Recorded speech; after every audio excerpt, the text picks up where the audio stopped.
मैं doctor PK. Verma फिर से अपने बायोलॉजी क्लास में आपका स्वागत करता हूं।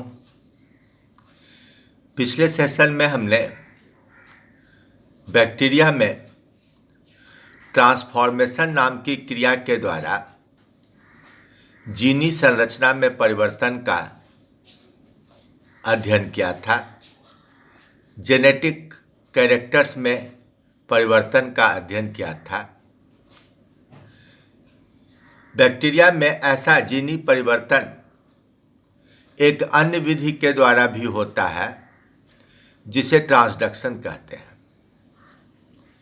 यह वायरस की मदद से होता है। ऐसे सभी वायरस जो बैक्टीरियल सेल में पलते हैं बैक्टीरियोफाजेज कहलाते हैं। इनमें जो टेल वाला बैक्टीरिया होता है, वायरस होता है, उसे टी सीरीज का वायरस कहा जाता है और इसे भी दो समूहों में बांटा गया है। एक में सम संख्या T2, T4, T6 इत्यादि नंबर दिए गए हैं और दूसरे में विषम संख्या T1, T3, T5 इत्यादि नंबर दिए गए हैं। ये जो विषम संख्या वाले वायरस हैं, जब वो किसी बैक्टीरिया को इन्फेक्ट करते हैं तो उसके जेनेटिक मटेरियल को पूरी तरह से डिस्ट्रॉय कर देते हैं। इसलिए बैक्टीरिया का आगे कोई जनरेशन नहीं बनता है। लेकिन ये T2, T4, T6 इत्यादि बैक्टीरियल जेनेटिक मटेरियल को पूरी तरह से नष्ट नहीं करते हैं।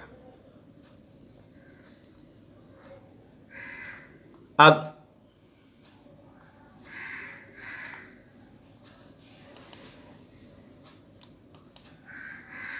बैक्टीरिया में ट्रांसडक्शन की खोज बाद में हुई।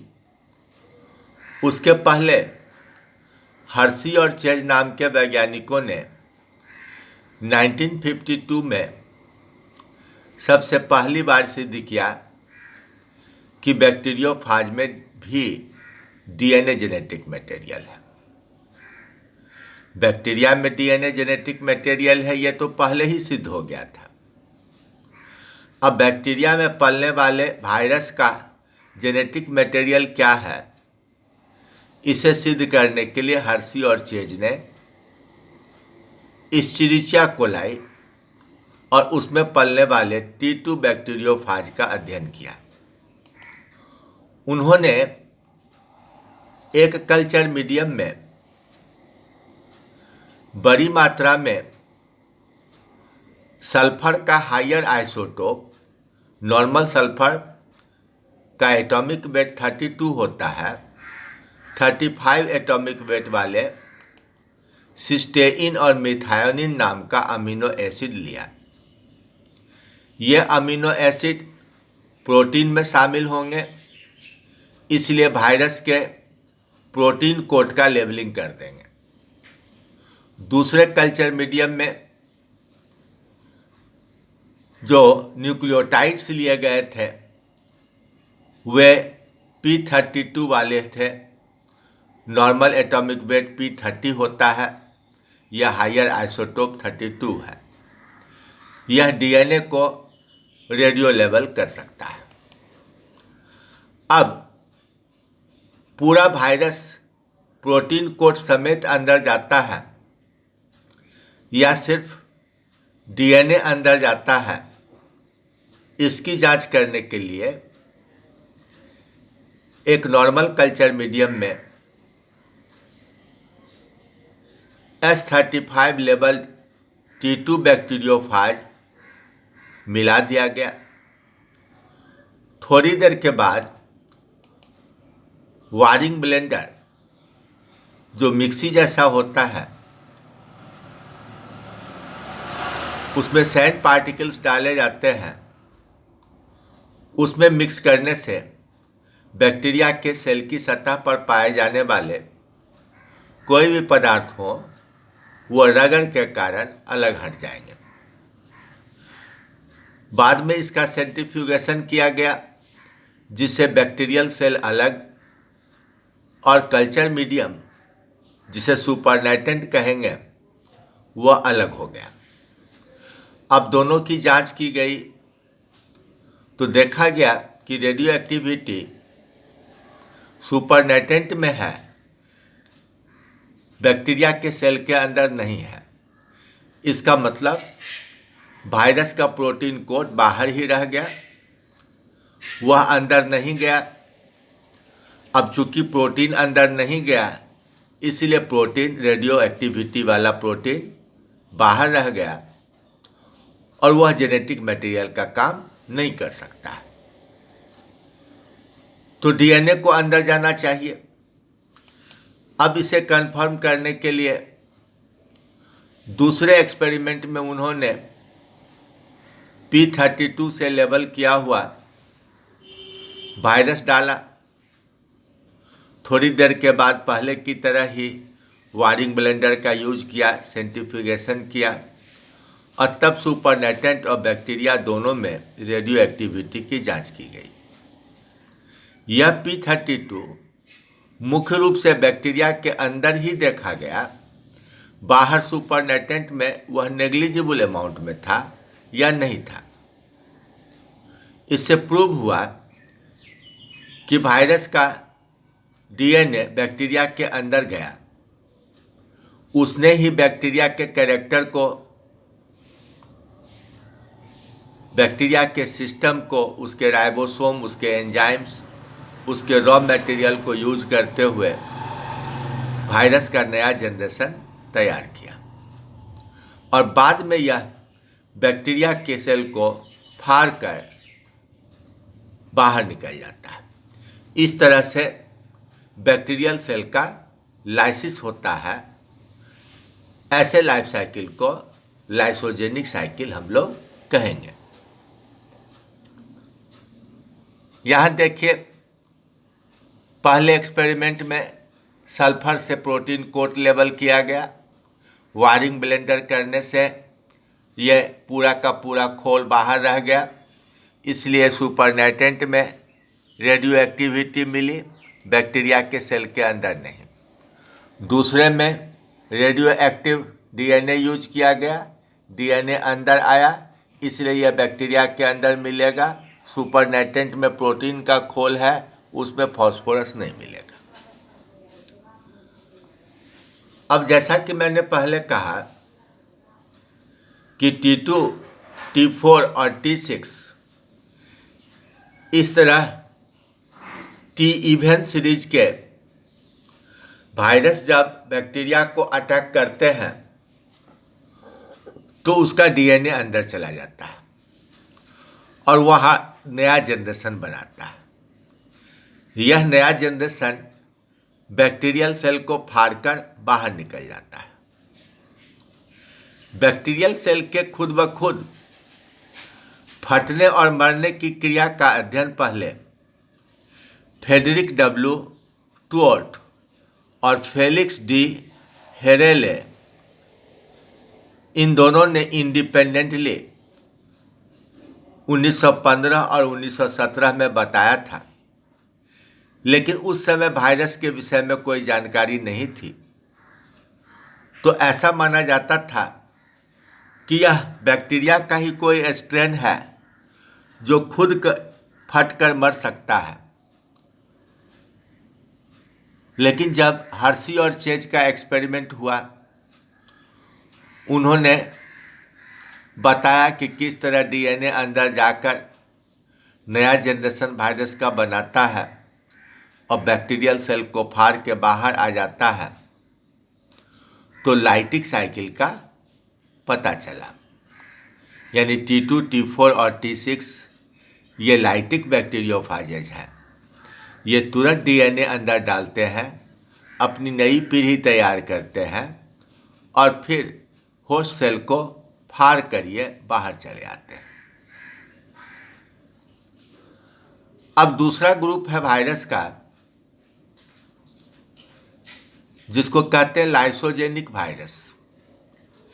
लैम्डा वायरस ऐसा ही एक वायरस है जब यह डीएनए अंदर डालता है होस्ट सेल में, तो वह वायरस का डीएनए होस्ट क्रोमोसोम में जाकर जुट जाता है। यह टुकड़ा इपिसोम कहलाता है। इस तरह वायरल डीएनए से युक्त बैक्टीरियल डीएनए को प्रोफाज कहते हैं, और ऐसे बैक्टीरिया को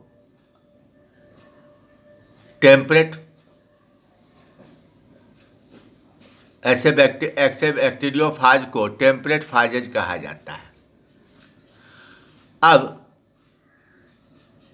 बैक्टीरिया के डीएनए के साथ जुटा हुआ यह वायरस का डीएनए बैक्टीरिया के साथ ही कई जनरेशन तक मल्टीप्लाई होते रहता है, लेकिन बैक्टीरिया के ऊपर वायरस का कोई प्रभाव नजर नहीं आता है।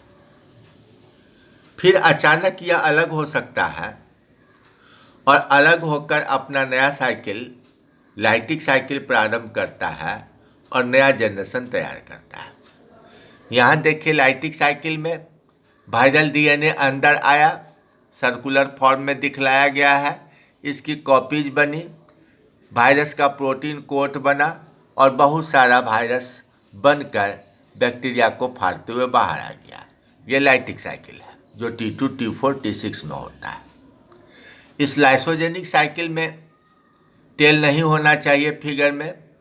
डीएनए अंदर गया, आकर बैक्टीरिया के डीएनए में जुट गया और जुट जाने के बाद वह बैक्टीरिया के साथ ही मल्टीप्लाई होते रहा, 1 से 2, 2 से 4, 4 से 8, इस तरह से।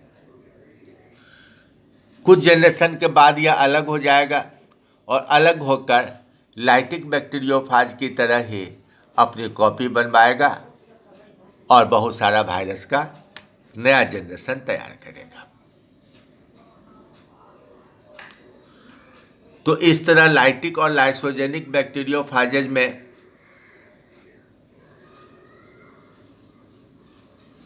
एक विशेष गुण पाया जाता है। वह क्या है कि वे होस्ट सेल के डीएनए को कभी कभी छोटे छोटे टुकड़ों में तोड़ देता है। बाद में जब वायरस का नया जनरेशन बनता है तो प्रोटीन कोट के अंदर धोखे से वायरल डीएनए की जगह बैक्टीरियल डीएनए पैक हो जाता है और एक ऐसा वायरस तैयार होता है जिसका खोल वायरस का और अंदर में डीएनए बैक्टीरिया का पाया जाता है। इसका बिहेवियर एकदम सामान्य होता है।